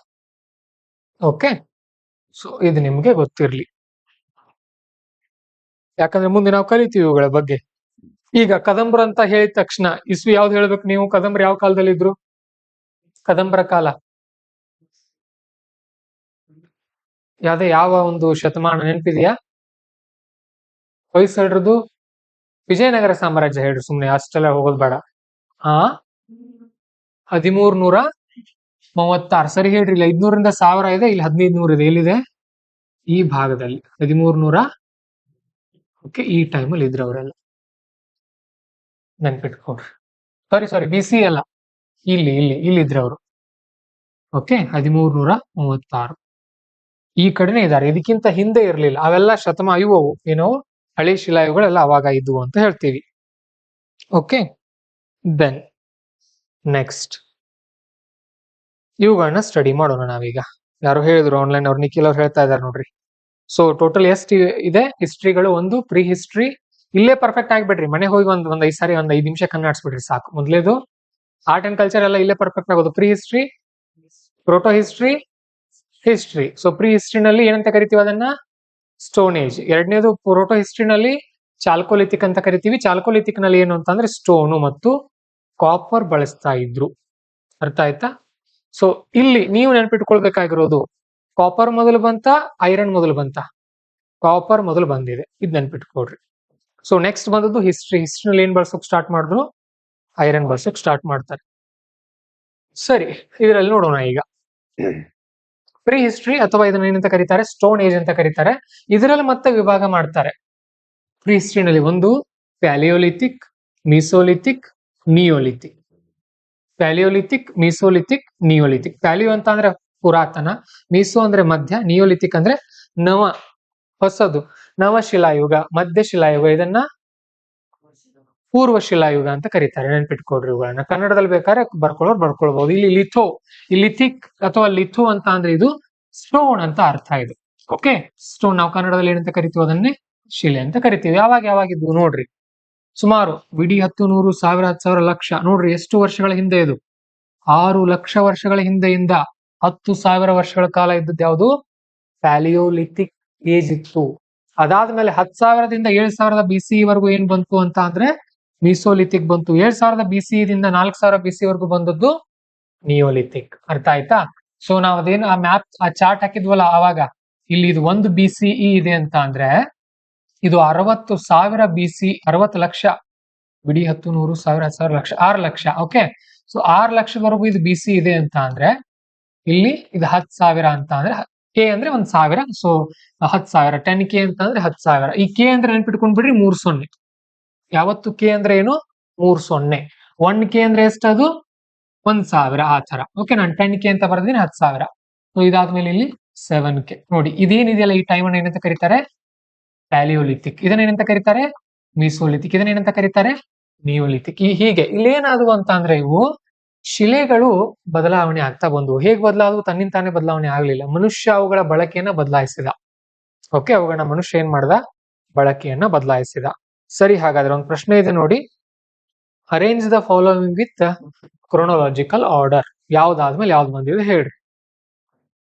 Palaeolithic period, mesolithic period, neolithic period, metal period. ಯಾವ್ದಾದ್ಮೇಲೆ ಯಾವ್ದು ಮೊದ್ಲು ಯಾವ್ದು ಇದರಲ್ಲಿ? ಪ್ಯಾಲಿಯೋಲಿಥಿಕ್. ಅದಾದ್ಮೇಲೆ ಮೆಟಲ್ ಕೊನೆಗೆ ಬಂದದ್ದು. ಓಕೆ, ಸೊ ಆನ್ಸರ್ ಏನಿದೆ ಇದರದು? A is the answer. 1 2 3 4 correct ಇದೆ. ಸರಿ, ಹಾಗಾದ್ರೆ ನಾವು ಪ್ರೀ ಹಿಸ್ಟ್ರಿ ನೋಡ್ತಾ ಇದೀವಿ, ಅದರಲ್ಲಿ ಸ್ಟೋನ್ ಏಜ್ ನೋಡ್ತಾ ಇದೀವಿ. ಅದರಲ್ಲಿ ಮೊದಲನೇದು ಯಾವುದು ಅಂತ ಅಂದ್ರೆ ಪ್ಯಾಲಿಯೋಲಿಥಿಕ್ ಅನ್ನ ನೋಡ್ತಾ ಇದೀವಿ. ಪ್ಯಾಲಿಯೋಲಿಥಿಕ್ ನಡೆದದ್ದು ಯಾವ ಕಾಲದಲ್ಲಿ? 6ನೇ ಲಕ್ಷ BCE-ದಿಂದ 10,000 BCE ವರೆಗೆ ಈ ಟೈಮ್ ನಲ್ಲಿ ನಡೆದಿದೆ ಇದು. ಹಾಗಾದ್ರೆ ಈ ಟೈಮಲ್ಲಿ ಏನೇನಿತ್ತು ಅಂತ ತಿಳ್ಕೊಳ್ರಿ. ಓಕೆ, ಇದನ್ನು ಮತ್ತೆ ವಿಭಾಗ ಮಾಡ್ತಾರ ಅವರು. ಪ್ಯಾಲಿಯೋಲಿಥಿಕ್ ಅನ್ನ ಅರ್ಲಿ, ಮಿಡಲ್ ಮತ್ತು ಲೇಟರ್ ಅಂತ ವಿಭಾಗ ಮಾಡ್ತಾರೆ. ನೀವು ಇದನ್ನ ಎಷ್ಟು ಬಾಯಿಂದ ಉಚ್ಚಾರ ಮಾಡ್ತೀರಿ ಅಷ್ಟು ಈಸಿ ಆಗುತ್ತೆ ನಿಮ್ಗೆ ನೆನ್ಪಿಟ್ಕೊಳ್ಳೋಕೆ. ಓಕೆ, ನೋಡಿ, ನಾವು ಪ್ರೀ ಹಿಸ್ಟ್ರಿ, ಅದರೊಳಗಡೆ ಪ್ಯಾಲಿಯೋಲಿಥಿಕ್, ಮಿಸೋಲಿಥಿಕ್ ಮತ್ತೆ ನಿಯೋಲಿಥಿಕ್ ಅಂತ ಮಾಡಿದೀವಿ. ಈ ಪ್ಯಾಲಿಯೋಲಿಥಿಕ್ ನಲ್ಲಿ ಮತ್ತೆ 3 ವಿಭಾಗ, ಒಂದು ಅರ್ಲಿ, ಮತ್ತೊಂದು ಮಿಡಲ್, ಮತ್ತೊಂದು ಲೇಟರ್ ಅಂತ ಮಾಡಿದಾರಂತ ವಿಭಾಗಗಳು. ಈ ತರ ಒಂದು ಚಾರ್ಟ್ ನಿಮ್ ತಲೆಯಲ್ಲಿ ಇರಬೇಕು. ಸರಿ, ಹಾಗಾದ್ರೆ ಯಾವ ಆಧಾರದಲ್ಲಿ ಇವುಗಳನ್ನ ವಿಭಾಗ ಮಾಡಿದ್ರು? They made it based on the tools and their layers. ಅವರು ಬಳಸ್ತಾ ಇದ್ದಂತಹ ಆಯುಧಗಳ ಆಧಾರದಲ್ಲಿ ಅವುಗಳನ್ನ ಏನ್ ಮಾಡಿದ್ದಾರೆ? ವಿಭಾಗ ಮಾಡಿದ್ದಾರೆ. ಸಾಮಾನ್ಯವಾಗಿ ನೀವು ಇಲ್ಲಿ ನೋಡಬಹುದು ಪಕ್ಕದಲ್ಲಿ ಯಾವ ತರ ಇದೆ ಆಯುಧಗಳು ಅವರೆಲ್ಲ ಬಳಸ್ತಾ ಇದ್ದದ್ದು ಅಂತ. ಓಕೆ, ಇವನ್ನೆಲ್ಲಾನು ಕೂಡ ಕೈಯಿಂದಾನೇ ಮಾಡ್ತಾ ಇದ್ರು ಅವ್ರು. ಅವಾಗ ಯಾವ್ದು ಕೂಡ ಮಷಿನ್ ಆಗ್ಲಿ ಏನೂ ಇರ್ಲಿಲ್ಲ, ಕೈಗಳಿಂದಾನೇ ಇವುಗಳನ್ನ ಮಾಡ್ತಾ ಇದ್ರು. ಇನ್ನು ಆ ಟೈಮಲ್ಲಿ ನೋಡಿ, ಹಂಟಿಂಗ್ ಅಂಡ್ ಫುಡ್ ಗ್ಯಾದರಿಂಗ್ ಇದಷ್ಟೇ ಏನ್ ಮನುಷ್ಯನ ಕೆಲಸ ಆಗಿತ್ತು ಅಂತಂದ್ರೆ ಅವಾಗ ಬೇಟೆ ಆಡೋದು ಮತ್ತು ಆಹಾರವನ್ನ ಸೇವಿಸೋದು. ಸಂದೀಪ್ ಅವರೇ, art and culture prelims notes English ಅಲ್ಲೇ ಇರುತ್ತೆ. Kannada notes Kannada means group ಅಲ್ಲಿ ಇದೆ ನೋಡಿ. ಮೀನ್ಸ್ ಕನ್ನಡ ಲಿಟರೇಚರ್ ಗ್ರೂಪ್, ಇದು ಕನ್ನಡ ಗ್ರೂಪ್ ಅಲ್ಲಿ ಜಾಯ್ನ್ ಆಗಿ ಅಲ್ಲಿ ಸಿಗುತ್ತೆ. ಆಪ್ ಅಲ್ಲಿ ಲಿಂಕ್ ಇದೆ ನೋಡಿ, ಮೇನ್ಸ್ ನೋಟ್ಸ್ ಅಂತ ಹೇಳಿ. ದೆನ್ ವೆರಿ ಇಂಪಾರ್ಟೆಂಟ್ ಥಿಂಗ್, ಈ ಟೈಮಲ್ಲಿ ಅಗ್ರಿಕಲ್ಚರ್ ಇರಲಿಲ್ಲ. ಯಾಕಂದ್ರೆ ಯಾಕೆ ಹೇಳ್ರಿ? ಅವಾಗ ಇನ್ನೂ ಮನುಷ್ಯನಿಗೆ ತಿಳುವಳಿಕೆ ಇಲ್ಲ. ಆತ ಏನ್ ಮಾಡ್ತಾ ಇದ್ದಾನೆ? ಬೇಟೆ ಆಡ್ತಾ ಇದ್ದಾನೆ, ಆಹಾರವನ್ನ ತಿಂತಾ ಇದ್ದಾನೆ. ಆಮೇಲೆ ನೋ ಅನಿಮಲ್ ಹಸ್ಬೆಂಡ್ರಿ, ಪ್ರಾಣಿಗಳಿಗೆ ಗಂಡಂದ್ರು ಇರ್ಲಿಲ್ಲ. ಕರೆಕ್ಟಾ? ಮತ್ ಹಸ್ಬೆಂಡ್ ಅಂದ್ರೆ ಗಂಡ ಅಲ್ವಾ? ಪಶು ಸಂಗೋಪನೆ ಇರ್ಲಿಲ್ಲ. ಪ್ರಾಣಿಗಳನ್ನ ಸಾಕಾಣಿಕೆ ಮಾಡೋದು ಅದೆಲ್ಲ ಏನೂ ಇರ್ಲಿಲ್ಲ. ಆಮೇಲೆ ನೋ ಪೇಂಟಿಂಗ್ ಕೂಡ ಯಾರು ಮಾಡ್ತಾ ಇರ್ಲಿಲ್ಲ ಅವಾಗ. ಜಸ್ಟ್ ಏನ್ ಮಾಡೋದು? ಈ ತರ ಕಲ್ ರೆಡಿ ಮಾಡ್ಕೊಳ್ಳೋದು, ಬೇಟೆ ಆಡೋದು, ಊಟ ಮಾಡೋದು, ಮಲ್ಗೋದು, ಇದಿಷ್ಟೇ, ಬೇರೆ ಏನು ಇರ್ಲಿಲ್ಲ ಮನುಷ್ಯನಿಗೆ. ದೆನ್ ಇನ್ನು ಬರ್ತಾ ಬರ್ತಾ ಏನಾಯ್ತು ನೋಡಿ, ಅರ್ಲಿ ಪ್ಯಾಲಿಯೋಲಿಥಿಕ್ ಟೂಲ್ಸ್ ಗಳಲ್ಲಿ ಯಾವ ತರ ಬದಲಾವಣೆ ಆಯ್ತು ಅಂತ ಅಂದ್ರೆ, ಅರ್ಲಿ ಅಂದ್ರೆ ಮೊದಲು 6 ಲಕ್ಷ ಆ ಟೈಮಲ್ಲಿ ಏನಾಯ್ತು ಅಂತ ಅಂದ್ರೆ ಅನ್ಪಾಲಿಶ್ಡ್ ಅಂಡ್ ಅನ್ಡ್ರೆಸ್ಡ್ ಟೂಲ್ ಗಳನ್ನ ಬಳಸೋಕೆ ಆರಂಭ ಮಾಡ್ತಾರೆ. ಅನ್ಪಾಲಿಶ್ಡ್, ಅವುಗಳನ್ನ ಜಾಸ್ತಿ ಪಾಲಿಶ್ ಮಾಡ್ತಾ ಇರ್ಲಿಲ್ಲ.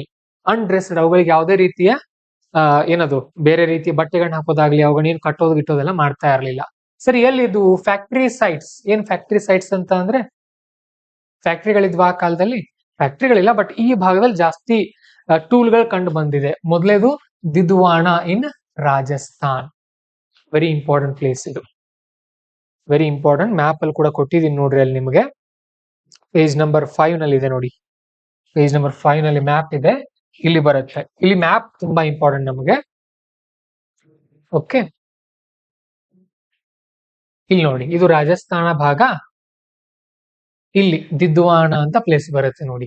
ಈ ಪ್ಲೇಸ್ ನಲ್ಲಿ ಪ್ಯಾಲಿಯೋಲಿಥಿಕ್ ಪೀರಿಯಡ್ ನ ಟೂಲ್ಗಳು ಕಂಡು ಬಂದಿದೆ. ಇಷ್ಟು ನೆನ್ಪಿಟ್ಕೊಡ್ರಿ. ಓಕೆ, ಈ ಒಂದು ಭಾಗದಲ್ಲಿ ಪ್ಯಾಲಿಯೋಲಿಥಿಕ್ ಪೀರಿಯಡ್ ನ ಟೂಲ್ಗಳು ಕಂಡು ಬಂದಿದೆ.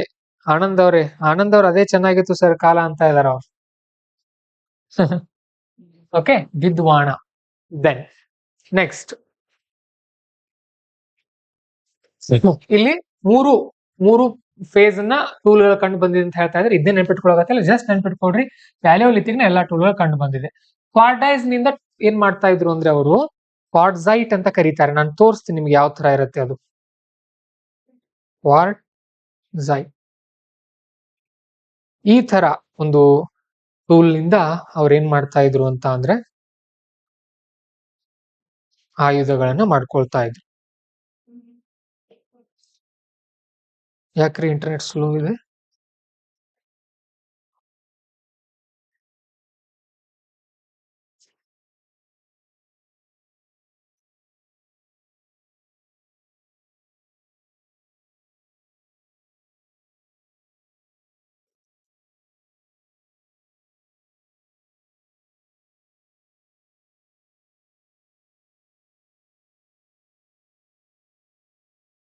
ಇಲ್ಲಿ ಕಾಣ್ತಾ ಇದೆ ನೋಡ್ರಿ.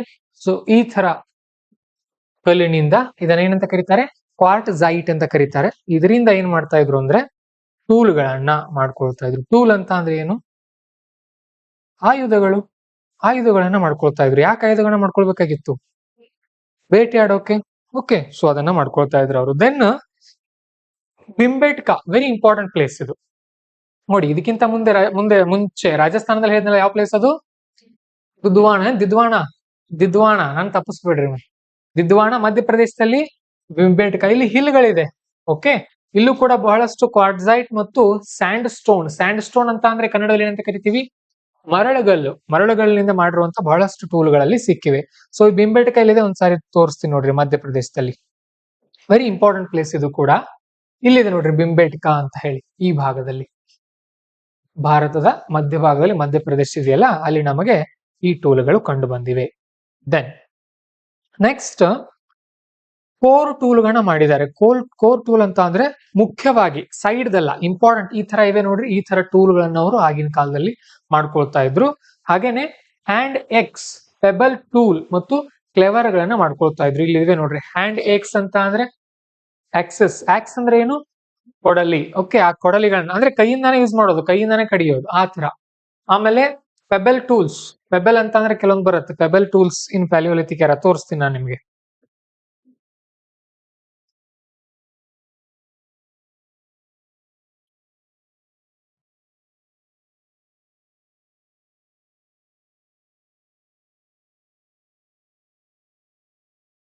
ಈ ತರ ಎಲ್ಲ ಮಾಡ್ತಾ ಇದ್ರು ನೋಡ್ರಿ ಆಗಿನ ಕಾಲದಲ್ಲಿ.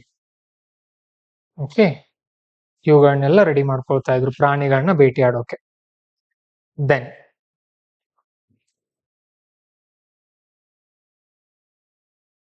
ನೆಕ್ಸ್ಟ್ ಈಗ ನಾವು ಅರ್ಲಿ ಪ್ಯಾಲಿಯೋಲಿಥಿಕ್ ಎರಾ ಅನ್ನ ನೋಡಿದ್ವಿ. ಅದಾದ್ಮೇಲೆ ಬಂದದ್ದು ಏನಂತ ಅಂದ್ರೆ ಲೋವರ್ ಪ್ಯಾಲಿಯೋಲಿಥಿಕ್ ಎರಾ. ಇದರಲ್ಲಿ ಏನಾಯ್ತು ಅಂತ ಅಂದ್ರೆ ವೆರಿ ಇಂಪಾರ್ಟೆಂಟ್ ಥಿಂಗ್, ಇದರ ಒಂದು ಟೂಲ್ಗಳು ನಮಗೆ ಆಲ್ ಓವರ್ ಇಂಡಿಯಾ ಅವೈಲೇಬಲ್ ಇದೆ. ನೆನ್ಪಿಟ್ಕೊಡ್ರಿ, ಇಡೀ ದೇಶದ ತುಂಬಾ ನಮ್ಗೆ ಅವೈಲೇಬಲ್ ಇದೆ. ಅರ್ಲಿ ಪ್ಯಾಲಿಯೋಲಿಥಿಕ್ ಎರಾದ ಟೂಲ್ಗಳು ಸಾಮಾನ್ಯವಾಗಿ ಎಲ್ಲಿ ಕಂಡು ಬರುತ್ತೆ?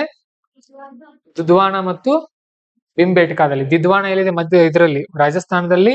ಬಿಂಬೇಟ್ಕಾ ಮಧ್ಯಪ್ರದೇಶದಲ್ಲಿ ಕಂಡು ಬರುತ್ತೆ. ಅಲ್ಲಿ ಅರ್ಲಿದಿದೆ. ಸೊ ನೆಕ್ಸ್ಟ್ ಲೋವರ್ದು ಕಂಡು ಬರೋದು ಸಾಮಾನ್ಯವಾಗಿ ಎಲ್ಲ ಕಡೆ ಕಂಡು ಬರುತ್ತೆ. ಓಕೆ, ಸೊ ದಿದ್ವಾಣ ಅಂತ ಈಗಾಗಲೇ ಹೇಳಿದೆ. ಮಹಾರಾಷ್ಟ್ರದಲ್ಲಿ ಪುಣೆಯಲ್ಲಿ ಕೂಡ ಕಂಡು ಬರುತ್ತೆ ಇದು. ಬಿಂಬೇಟ್ಕಾ ಅನ್ನೋದು ಮಧ್ಯಪ್ರದೇಶದಲ್ಲಿ. ಹಾಗೇನೆ ಉತ್ತರ ಪ್ರದೇಶದ ಬೆಲಾನ್ ಅನ್ನುವಂತ ಒಂದು ಪ್ಲೇಸ್ ನಲ್ಲಿ. ಹಾಗೇನೆ ಗಾರೋ ಹಿಲ್ಗಳಲ್ಲಿ ಕಂಡು ಬರುತ್ತೆ ನಮಗೆ? ಮೇಘಾಲಯದಲ್ಲಿ ಅಲ್ವಾ? ಈ ಭಾಗ ನಮ್ ಭಾರತ ಏನಿದೆಯಲ್ಲ, ಇಲ್ಲಿ ಮೇಘಾಲಯ ಬರುತ್ತೆ ನೋಡ್ರಿ. ಗಾರೋ, ಖಾಸಿ, ಜೈಂತಿಯಾ ಅಂತ ಪರ್ವತಗಳ ಪ್ರದೇಶಗಳಿದೆ ಅಲ್ಲಿ. ಓಕೆ, ಸೊ ಇಲ್ಲಿ ಗಾರೋ ಏನಿದೆಯಲ್ಲ, ಇಲ್ಲಿ ನಮಗೆ ಈ ಒಂದು ಲೋವರ್ ಪ್ಯಾಲಿಯೋಲಿಥಿಕ್ ಎರಾದ ಕೆಲವೊಂದು ಟೂಲ್ಗಳು ಸಿಕ್ಕಿವೆ. ದೆನ್ ಹಾಗೇನೆ ಇಸಾಂಪುರ, ಗುಲ್ಬರ್ಗಾ ಇಲ್ಲೂ ಕೂಡ ಕಂಡು ಬಂದಿವೆ ನಮ್ಗೆ. ನಮ್ಮ ಕರ್ನಾಟಕದಲ್ಲೂ ಕೂಡ ಕಂಡು ಬಂದಿವೆ. ಹಾಗೇನೆ ಅತಿರಿಂಪಕ್ಕಂ ಅನ್ನುವಂತ ತಮಿಳುನಾಡಿನ ಪ್ಲೇಸ್ ನಲ್ಲಿ. ಓಕೆ, ಸೊ ಇದಿಷ್ಟು ಪ್ಲೇಸ್ ಗಳನ್ನ ನೀವು ನೆನ್ಪಿಟ್ಕೊಳ್ಬೇಕು. ಏನ್ ಮಾಡ್ತೀರಿ? ಹೇಗ್ ನೆನ್ಪಿಟ್ಕೊಳ್ತೀರಿ? ಏನು ಮಾಡಬೇಡ್ರಿ. ಆಮೇಲೆ ಕ್ಲಾಸ್ ಮುಗಿದ್ಮೇಲೆ ಒಂದ್ ಸಣ್ಣ ಭಾರತದ ಮ್ಯಾಪ್ ತೆಗೀರಿ. ಇಲ್ಲಿ ಸಣ್ಣ ಮ್ಯಾಪ್ ತೆಗೆದು ಈ ಒಂದು ಪ್ಲೇಸ್ ಗಳನ್ನ ಅಲ್ಲೇ ಗುರ್ತು ಮಾಡ್ಬಿಡ್ರಿ. ಉದಾಹರಣೆಗೆ ನಾನು ತೋರಿಸ್ತೀನಿ ನೋಡ್ರಿ. ಈಗ ಯಾವತ್ತು ಅಲ್ಲೇ ಎಲ್ಲಾದ್ರೂ ಜಾಗ ಇದ್ದಾಗ ಬರ್ಕೊಂಡ್ ಬಿಡೋದು, ನೆನಪುಳಿದು ಬಿಡುತ್ತೆ ಶಾಶ್ವತವಾಗಿ.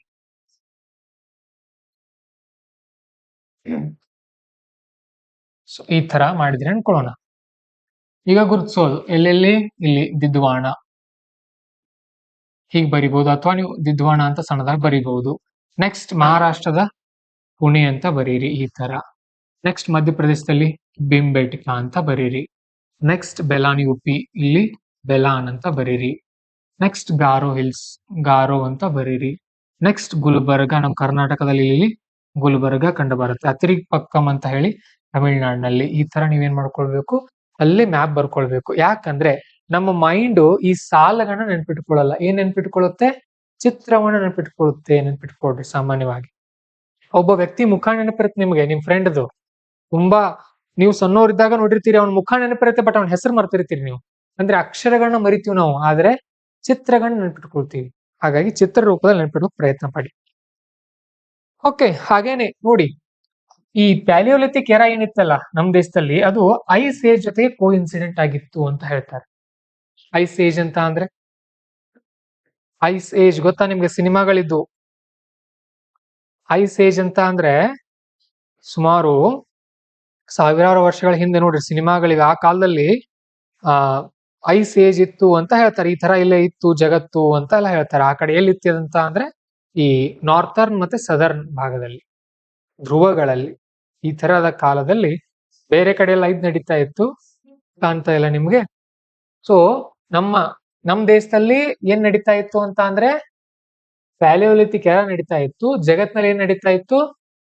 Ice age. ಜಗತ್ನಲ್ಲಿ ಅಂದ್ರೆ ಎಲ್ಲಾ ಕಡೆ ಅಲ್ಲ, ಧ್ರುವಗಳಲ್ಲಿ ತುದಿಗಳಲ್ಲಿ ಮಾತ್ರ ಇದು ನಡೀತಾ ಇತ್ತು ಅಂತ ಹೇಳ್ತಾರೆ. ಕೆಲವೊಂದು ಮೂವಿಗಳಿದೆ ನೋಡ್ರಿ, ಪೂರ್ತಿ ನೋಡ್ಬೇಡ್ರಿ, ಸ್ವಲ್ಪ ಫ್ರೀ ಇದ್ದಾಗ. ಯಾಕಂದ್ರೆ ಸಣ್ಣ ಮಕ್ಕಳಿಗೆ ನೋಡುವಂತ ಮೂವಿಗಳಿವು, ನೀವಲ್ಲ.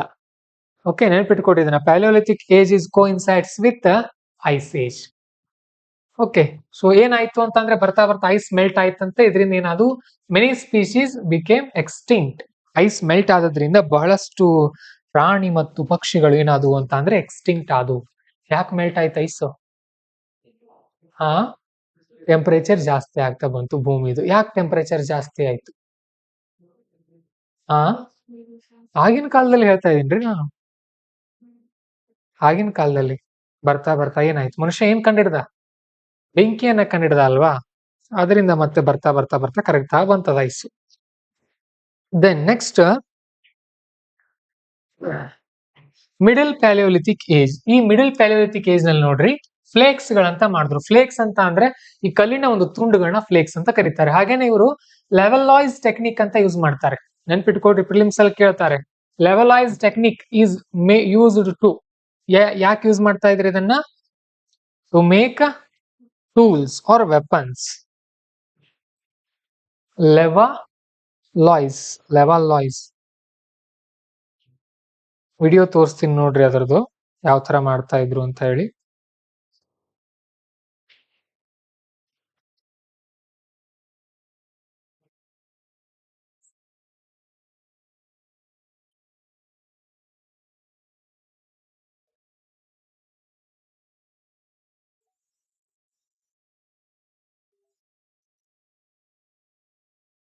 ಎಸ್, ನನ್ನ ಮಳೆ ಕೂಡ ಕಡಿಮೆ ಆಯ್ತು.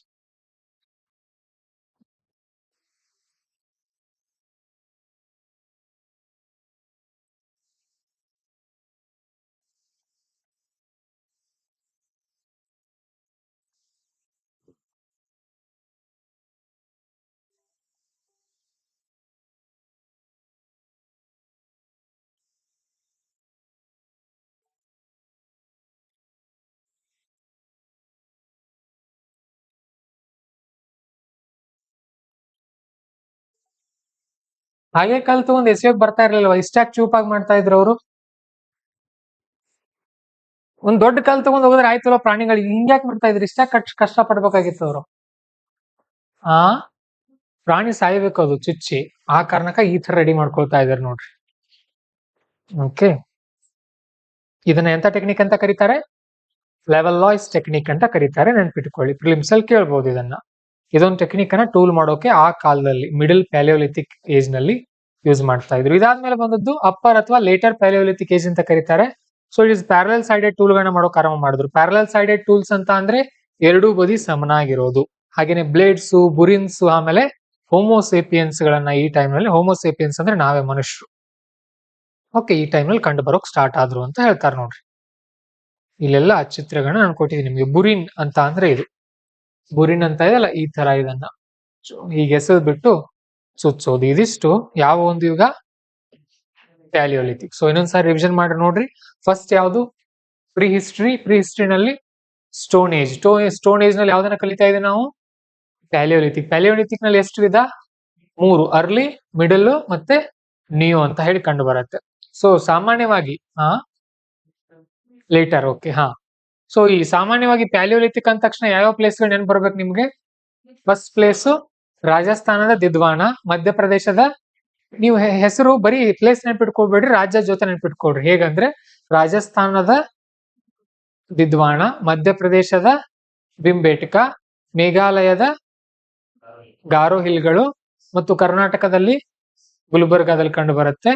ಮತ್ತೆ ಉತ್ತರ ಪ್ರದೇಶದ ಬಾಲೆನ್, ತಮಿಳುನಾಡಿನಲ್ಲಿ ಹತ್ತನಿಂಗ್ ಕಪ್ಪಂಗ್ ಕುಪ್ಪಂಗ್ ಏನೋ ಇತ್ತಲ್ಲ ಅದು ಅಲ್ವಾ, ಆ ತರ.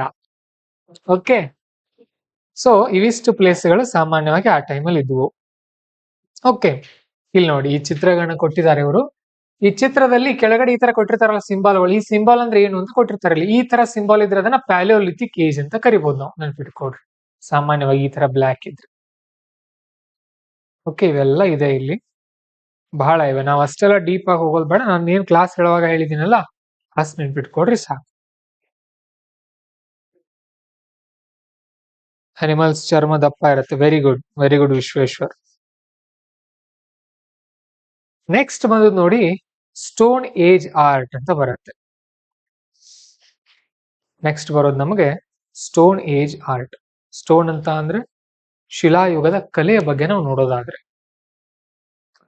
ಓಕೆ, ಶಿಲಾಯುಗದಲ್ಲಿ ಕಲೆಗಳ ಬಗ್ಗೆ ನಾವು ತಿಳ್ಕೊಳ್ಳೋದಾದ್ರೆ ಈ ಟೈಮಲ್ಲಿ ಪೇಂಟಿಂಗ್ ಕೂಡ ಮಾಡೋಕ್ ಸ್ಟಾರ್ಟ್ ಮಾಡಿದ್ರು ಅವರು. ಇದನ್ನ ಏನಂತ ಕರೀತಾರೆ?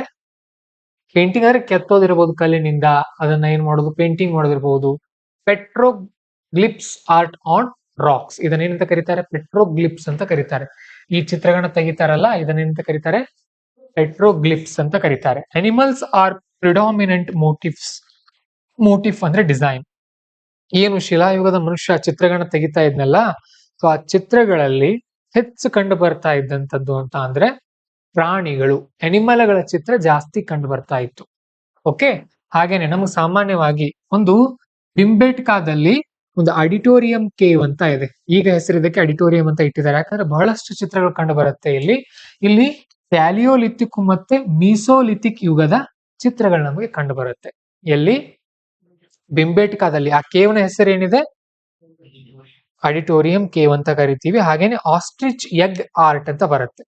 ಆಸ್ಟ್ರಿಚ್ ಎಗ್ ಆರ್ಟ್ ತೋರಿಸ್ತೀನಿ ನಾನು ನಿಮಗೆ. ಆಸ್ಟ್ರಿಚ್ ಏನದು? ಆಸ್ಟ್ರಿಚ್ ಅಂದ್ರೆ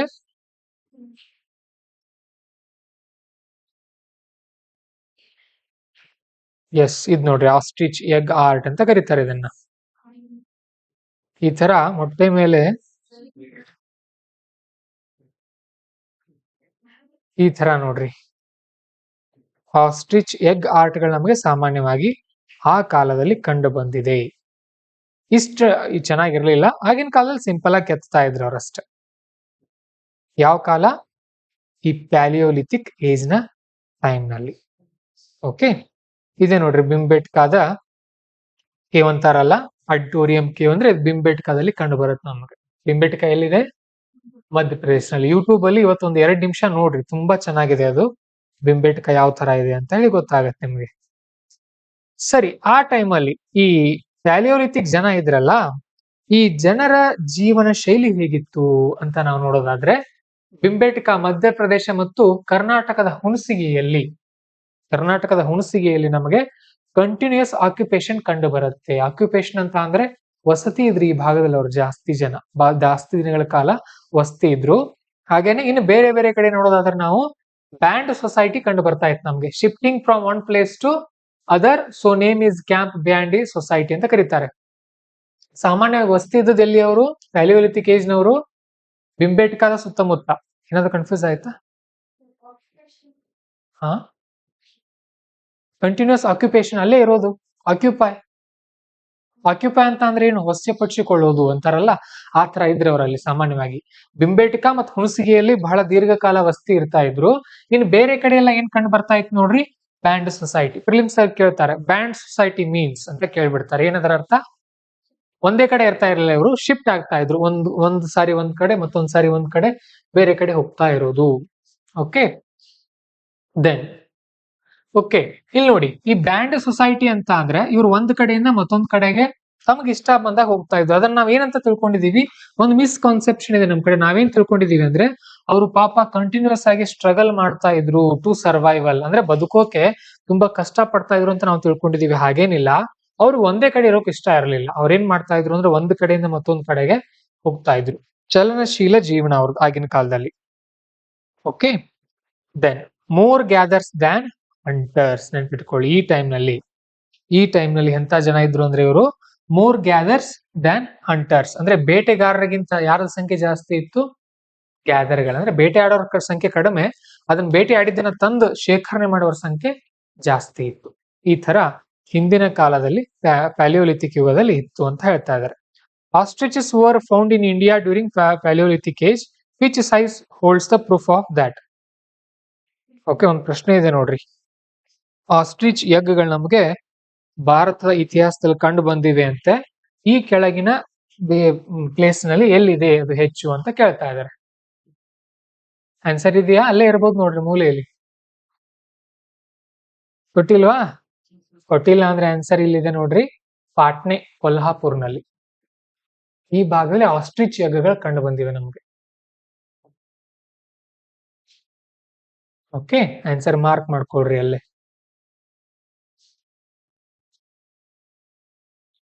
ಇದಿಷ್ಟು ಬೇಸಿಕ್ ಆಗಿ. ಸೊ ಹೇಳ್ರಿ ನೋಡೋಣ, ಇಲ್ಲಿವರೆಗೂ ಏನೇನ್ ಕಲ್ತ್ವಿ ನಾವು? ಸಾಮಾನ್ಯವಾಗಿ ಆರಂಭ ಮಾಡಿದ್ದು ಪ್ರೀ ಹಿಸ್ಟ್ರಿಯಿಂದ. ಅದ್ರೊಳಗಡೆ ಟೋಟಲ್ ಆಗಿ ಓವರ್ ಆಲ್ ಮಾಡಿದ್ರೆ 3 ವಿಭಾಗಗಳಿದೆ. ಒಂದು ಪ್ರೀ ಹಿಸ್ಟ್ರಿ, ಮತ್ತೊಂದು ಪ್ರೋಟೋ ಹಿಸ್ಟ್ರಿ, ಅದಾದ್ಮೇಲೆ ಹಿಸ್ಟ್ರಿ. ನಾವು ಕಲಿತಾ ಇರೋದು ಈಗ ಪ್ರೀ ಹಿಸ್ಟ್ರಿ. ಅದ್ರೊಳಗಡೆ ಇರೋದು ಪ್ಯಾಲಿಯೋಲಿಥಿಕ್, ಮೀಸೋಲಿಥಿಕ್, ನಿಯೋಲಿಥಿಕ್. ಮತ್ತೆ ಅದರೊಳಗಡೆ ಪ್ಯಾಲಿಯೋಲಿಥಿಕ್ ನಲ್ಲಿ 3 ವಿಭಾಗ, ಒಂದು ಅರ್ಲಿ, ಮತ್ತೆ ಮಿಡಲ್, ಮತ್ತೆ ಲೇಟರ್, 3 ಇದೆ ಅಲ್ವಾ? ಸೊ ಇದರಲ್ಲಿ ಈಗ ಲೇಟರ್ ನಲ್ಲಿ, ಸಾರಿ, ಟೋಟಲ್ ಪ್ಯಾಲಿಯೋಲಿಥಿಕ್ ಏಜ್ ಅಂತ ಬಂದ್ರೆ ಪ್ಲೇಸ್ ಗಳನ್ನ ಹೇಳ್ರಿ ಕೆಲವೊಂದು. ರಾಜಸ್ಥಾನದ ದಿದ್ವಾನ, ಮಧ್ಯಪ್ರದೇಶದ ಬಿಂಬೆಟ್ಕ, ಅಸ್ಸಾಂ ಅಲ್ಲ, ಮೇಘಾಲಯದ ಗಾರೋ ಹಿಲ್ಸ್, ಆಮೇಲೆ ಬಾಲೆನ್ ಇನ್ ಉತ್ತರ ಪ್ರದೇಶ್, ನೆಕ್ಸ್ಟ್ ನಮ್ ಕರ್ನಾಟಕದಲ್ಲಿ ಗುಲ್ಬರ್ಗಾದಲ್ಲಿ ಹುಣಸಗಿ ಕೂಡ ಪ್ಲೇಸ್ ಕಂಡು ಬರುತ್ತೆ, ಅಲ್ಲೂ ಕೂಡ. ಹಾಗೇನೆ ತಮಿಳ್ನಾಡಿನಲ್ಲಿ ನೋಡ್ರಿ, ಅದೇನಿದೆ ನೋಡ್ರಿ,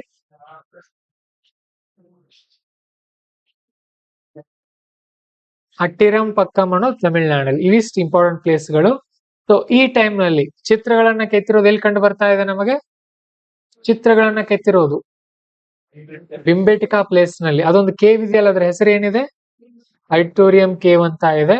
ನೆಕ್ಸ್ಟ್, ಸೊ ಆ ಟೈಮ್ ಅಲ್ಲಿ ಅವರು ಯಾವ ಒಂದು ಪ್ಲೇಸ್ ನಲ್ಲಿ ಜಾಸ್ತಿ ವಾಸವಾಗಿದ್ರು? ಕರ್ನಾಟಕದ ಹುಣಸಗಿ ಮತ್ತು ಮಧ್ಯಪ್ರದೇಶದ ಬಿಂಬೇಟ್ಕದಲ್ಲಿ ಜಾಸ್ತಿ ವಾಸವಾಗಿದ್ರು. ಇನ್ನು ಉಳಿದಿರೋ ಕಡೆ ಏನಾಗ್ತಾ ಇದ್ರು? ಅವರು ಬ್ಯಾಂಡ್ ಸೊಸೈಟಿ ಅಂತ ಕರಿತಾ ಇದ್ವಿ ಅವರನ್ನ. ಯಾಕಂದ್ರೆ ಒಂದ್ ಕಡೆಯಿಂದ ಮತ್ತೊಂದ್ ಕಡೆಗೆ ಹೋಗ್ತಾ ಇದ್ರು. ಒಂದು ನಿಮ್ಮ ಗಮನದಲ್ಲಿ ಇರ್ಲಿ, ಏನ್ ಇರ್ಲಿ ಅಂತ ಅಂದ್ರೆ, ಇವತ್ತು ನಮ್ಮ ದೇಶದ ಜನಸಂಖ್ಯೆ ಏನಾಗಿದೆ ಅಂದ್ರೆ ವಿಪರೀತವಾಗಿ ಬೆಳೆದ್ ಬಿಟ್ಟಿದೆ. ಯಾವ ಲೆವೆಲ್ ಹೋಗಿದೆ ಅಂದ್ರೆ 150 ಕೋಟಿಗೆ ಹೋಗಿದೆ. ನೀವೇನಾದ್ರೂ 1900ನೇ ಇಸ್ವಿಗೆ ಹೋದ್ರೆ ಜನಸಂಖ್ಯೆ ಎಷ್ಟಿತ್ತು ಗೊತ್ತಾ? ಭಾರತದ್ದು ಎಷ್ಟಿತ್ತು ಗೊತ್ತಾ? ಅವಾಗ ಒಂದು 15-20 ಕೋಟಿ ಇದ್ದಿರ್ಬೋದು. ಚೆಕ್ ಮಾಡೋಣ ಇರ್ರಿ, ತೋರಿಸ್ತೀನಿ ನಿಮ್ಗೆ. ಓಕೆ, ಈಗ ನಾನೇನ್ ಹೇಳ್ತಾ ಇದ್ದೀನಿ ನಿಮಗೆ? ಪ್ಯಾಲಿಯೋಲಿಥಿಕ್ ಏಜ್ ನಲ್ಲಿ ಜನ ಬಿಂಬೇಟಿಕ ಮತ್ತು ಹುಣಸಗಿಯಲ್ಲಿ ವಾಸವಾಗಿದ್ರು ಅಂತ ಹೇಳ್ತಾ ಇದ್ದೀನಿ. ಮತ್ತೆ ಇಷ್ಟೆಲ್ಲ ಊರುಗಳಿದೆಯಲ್ಲ ಸರ್, ಇರ್ಲಿಲ್ವಾ? ಜನಸಂಖ್ಯೆ ತುಂಬಾ ಕಡಿಮೆ ಆಯ್ತು ಅವಾಗ.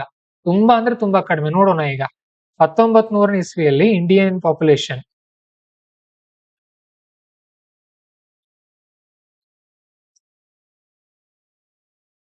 ನೋಡ್ರಿ, 23 ಕೋಟಿ ಅವಾಗ ಬರೀ.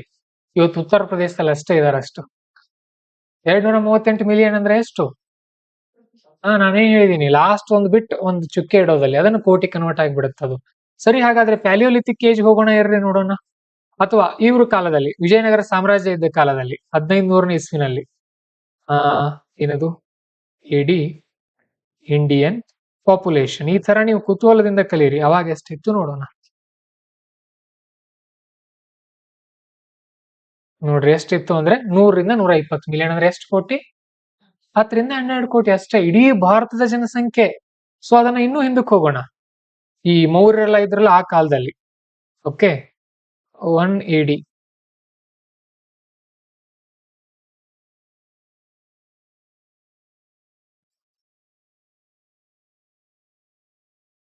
ಎಪ್ಪತ್ತರಿಂದ 80 ಮಿಲಿಯನ್ ಅಂದ್ರೆ ಎಷ್ಟಾಗತ್ತೆ ಅಂದಾಜು? 7 ಕೋಟಿ. ಇವತ್ತು ಕರ್ನಾಟಕದಲ್ಲಿ ಎಷ್ಟಿದಾರಲ್ಲ, ಇಷ್ಟೆಲ್ಲ ಎಲ್ಲಿದ್ರು?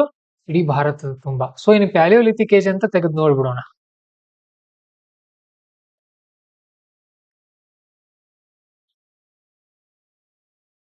ಅಂದ್ರೆ ಎಷ್ಟು ವರ್ಷಗಳ ಹಿಂದೆ? 10,000 ವರ್ಷಗಳ ಹಿಂದಿನ ಟೈಮ್ ನಲ್ಲಿ. ನೋಡ್ರಿ ಎಷ್ಟಂತ ಅಂದ್ರೆ ಮ್ಯಾಕ್ಸಿಮಮ್ 0.5 to 1 ಮಿಲಿಯನ್. ಅಂದ್ರೆ ಎಷ್ಟು? 0.5 ಮಿಲಿಯನ್. 1 ಮಿಲಿಯನ್ ಅಂದ್ರೆ ಎಷ್ಟು? 10 ಲಕ್ಷ. ಓಕೆ, ಮತ್ 0.5 ಅಂದ್ರೆ 5 ಲಕ್ಷ. 5ರಿಂದ 10 ಲಕ್ಷ ಜನಸಂಖ್ಯೆ ಇತ್ತು ಇಡೀ ದೇಶದಲ್ಲಿ. ಅಂದ್ರೆ ಎಷ್ಟು? ಈ ಬೆಳಗಾವಿ ಸಿಟಿದ ಎಷ್ಟಿದೆ ಗೊತ್ತಾ ಜನಸಂಖ್ಯೆ? 8 ಲಕ್ಷ. 8ರಿಂದ 10, 12 ಲಕ್ಷ ಇದೆ. ಇಷ್ಟೇ ಇಡೀ ದೇಶದ ಜನಸಂಖ್ಯೆ. ಅರ್ಥ ಆಯ್ತಾ? ಸೊ ಹಾಗಾಗಿ ಈ ತರ ಹೇಳ್ತಾ ಇದಾರ. ನೆನ್ಪಿಟ್ಕೊಳ್ರಿ.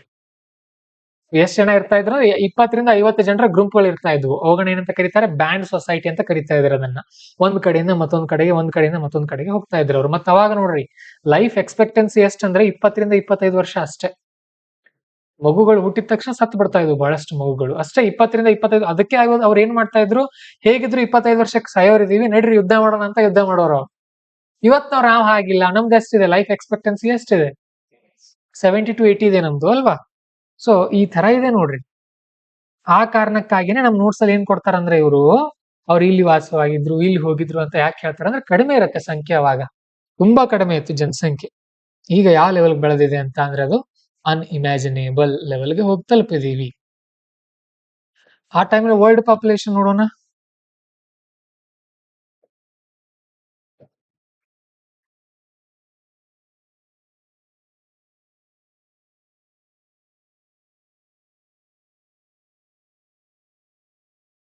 ಓಕೆ, ಇಡೀ ಜಗತ್ತಿನ ತುಂಬಾ ಸೇರಿಸಿದ್ರೆ 5 ರಿಂದ 10 ಮಿಲಿಯನ್ ಅಂತ ಹೇಳ್ತಾ ಇದಾರೆ ಅವರು. ಓಕೆ, ಅದು ಲೇಟರ್ ಪೀರಿಯಡ್ ಅಲ್ಲಿ. ಒಂದು ಇಡೀ ಜಗತ್ತಿನ ಜನಸಂಖ್ಯೆನೇ ಸೇರಿಸಿದ್ರೆ 1 ಕೋಟಿ ಅವಾಗ. ಲೇಟರ್ ಪ್ಯಾಲಿಯೋಲಿಥಿಕ್ ಟೈಮ್ ನಲ್ಲಿ ಬಂದ್ರೆ ಅಂತ ಹೇಳ್ತಾ ಇದ್ದಾರೆ. ಸೊ ಆ ತರ ಅರ್ಲಿ ಪ್ಯಾಲಿಯೋಲಿಥಿಕ್ ನಲ್ಲಿ ಫ್ಯೂ 100,000s, ಆಮೇಲೆ ಅಂಡರ್ 1 ಮಿಲಿಯನ್ ಮಿಡಲ್ ನಲ್ಲಿ ಬಂದ್ರೆ, ಅಂದ್ರೆ ಮನುಷ್ಯ ಬರ್ತಾ ಬರ್ತಾ ವಿಕಾಸವಾಗ್ತಾ ಬಂದ ಅಂತ ಹೇಳ್ತಾ ಇದ್ದಾರೆ ಇಲ್ಲಿ. ಇದಿಷ್ಟು ಆರ್ಟ್ ಅಂಡ್ ಕಲ್ಚರ್ ನ ಮೊದಲ ಕ್ಲಾಸ್ ನಲ್ಲಿ ನಾವಿಷ್ಟು ಕಲ್ತಿದೀವಿ. ಓಕೆ, ಇದನ್ನ ಚೆನ್ನಾಗಿ ರಿವಿಷನ್ ಮಾಡ್ಕೊಳ್ಳಿ. ಇದ್ರ ಬಗ್ಗೆ ಮತ್ತೇನೇನಾದ್ರೂ ಮಾಹಿತಿ ಏನಾದ್ರೆ ಯೂಟ್ಯೂಬ್ ಅಲ್ಲೆಲ್ಲ ನೋಡ್ಕೊಡ್ರಿ. ಮತ್ತೆ ನಾಳೆ ಕ್ಲಾಸ್ ಅಲ್ಲಿ ನಾವು ಆರ್ಟ್ ಅಂಡ್ ಕಲ್ಚರ್ ಮಾಡೋಣ. ನಾಳೆಯಿಂದ 1.5 ಗಂಟೆ ಇರುತ್ತೆ ಆರ್ಟ್ ಅಂಡ್ ಕಲ್ಚರ್. ಇವತ್ತು 1 ಗಂಟೆ ಮಾತ್ರ, ಯಾಕಂದ್ರೆ ಟೆಸ್ಟ್ ಒಂದು ತಗೊಳ್ಬೇಕಾಗಿದೆ ಅವ್ರಿಗೆ, ಹಿಂದಿನ ಬ್ಯಾಚ್ ನವರಿಗೆ. ಮುಗಿಸೋಣ. ಅರ್ಥ ಆಯ್ತಾ ಇವತ್ತಿಂದು? ಓಕೆ, ಆನ್ಲೈನ್ ಅವ್ರಿಗೆ ಅರ್ಥ ಆಗಿದೆ ಇವತ್ತಿಂದು? Men 68, women 72. ನೋಡ್ರಿ ಇವತ್ತಿನ ಒಂದು ಲೈಫ್ ಎಕ್ಸ್ಪೆಕ್ಟೆನ್ಸಿ ಅಂದ್ರೆ ಜೀವಿತ ಅವಧಿ ಎಷ್ಟಿದೆ?